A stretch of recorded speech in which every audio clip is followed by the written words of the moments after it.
Top quality और consistent performance के लिए सिर्फ सिल्वर पंप नाम याद रखना।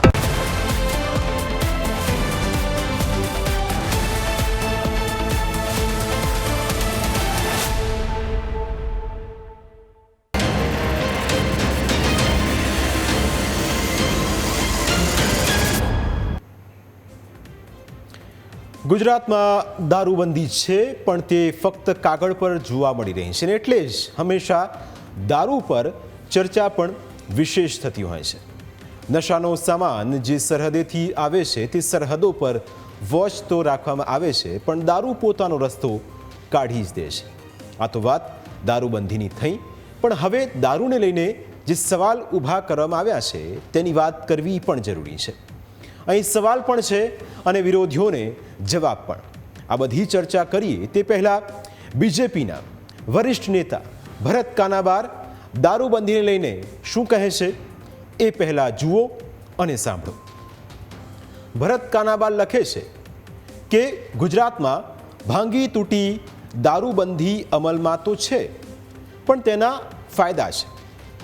ગુજરાતમાં રાત્રે પણ બહેનો ડર વગર નીકળી શકે છે, તેનું મુખ્ય કારણ દારૂબંધી છે.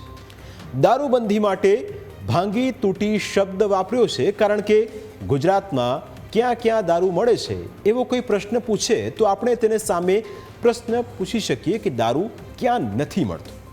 ગુજરાતમાં દારૂ પીવાનું વધતું જતું ચલણ એ રાજકીય નહીં પણ સામાજિક સમસ્યા છે.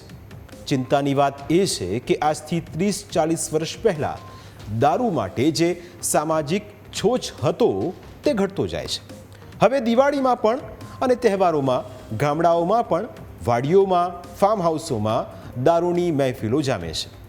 લગ્નોમાં પીવાવાળા માટે કેટલાક યજમાનો ગૌરવ લેતા હોય તેમ આમંત્રણ આપે છે કે કહે છે કે બધી જ વ્યવસ્થા રાખી છે, એટલે કે ખાસ આવજો. દારૂ પીવાવાળાને સહેલાઈથી દારૂ મળે તે માટે તેની સાથે સંકળાયેલા ધંધાર્થીઓ અને કેટલાક પોલીસ કર્મચારીઓ દિવસ રાત મહેનત કરે છે. જ્યારે ગરીબ શ્રમિકો દારૂના રવાડે ચડે છે ત્યારે પાછળ તેનો પરિવાર રીબાય છે.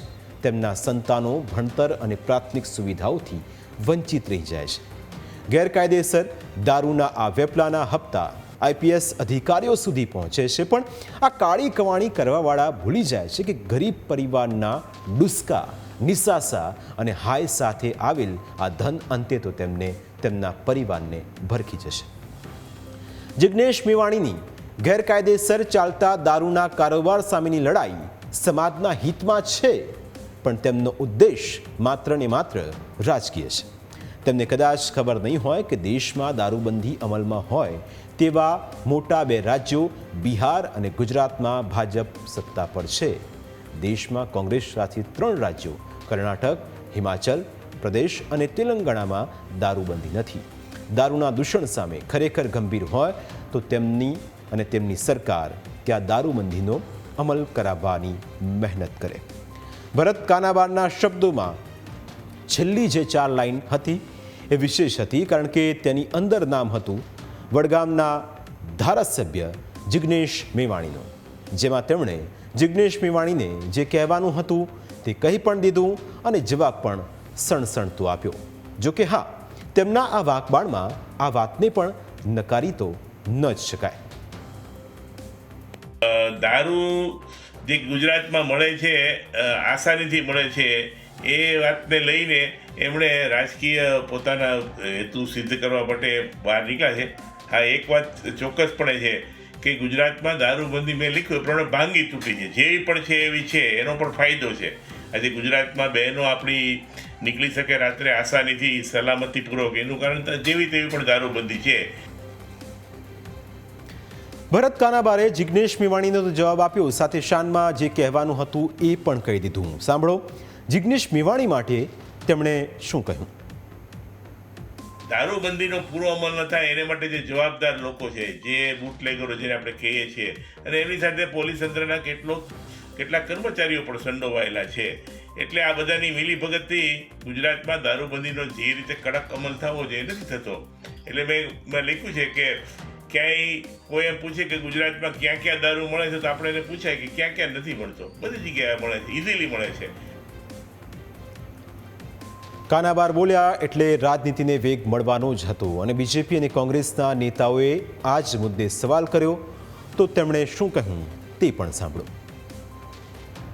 દારૂની બાબતોની ડ્રગ્સની બાબતની અંદર કોંગ્રેસ પક્ષના અમારા કાર્યકારી અધ્યક્ષ અને ધારાસભ્ય લોકપ્રિય જનપ્રતિનિધિ જિગ્નેશભાઈ મેવાણીએ વાત કરી. જન આક્રોશ રેલીમાં અમારા પ્રદેશ અધ્યક્ષ અમિતભાઈ ચાવડાએ વાત કરી. લોકો આવીને અમને મહિલાઓ કીધું છે કે અમે વિધવા કેમ બન્યા, અમારો પરિવાર કેમ છીનમિત. ત્યારે આ વાતને હકારાત્મક લઈને સરકારની નીતિને નિયત સાફ હોય તો સરકારે પગલાં ભરવા જોઈએ. સરકારે કેવું જોઈએ, અસામાજિક તત્વોને અંદર પૂરી દેવા જોઈએ, દારૂની હેરફેર કરનારને પૂરી દેવા જોઈએ. જે ગુજરાતમાં દૂધના ટેન્કરો પડતા એ ભાજપાના પાપે હકારાતના કારણે આજે ગુજરાતમાં દારૂના ટેન્કરોની હેરફેર થાય છે, કન્ટેનરોની હેરફેર થાય છે.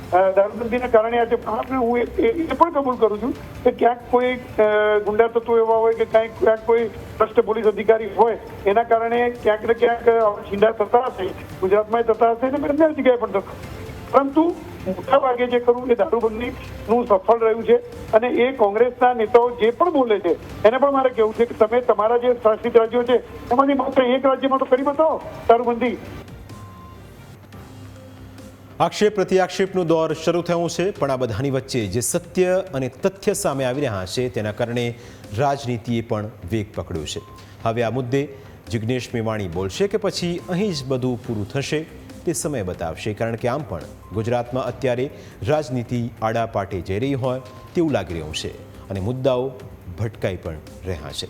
પ્રાઇમ 9માં સમય થયો છે બ્રેકનું. બ્રેક બાદ અન્ય મુદ્દા વિશે વાત.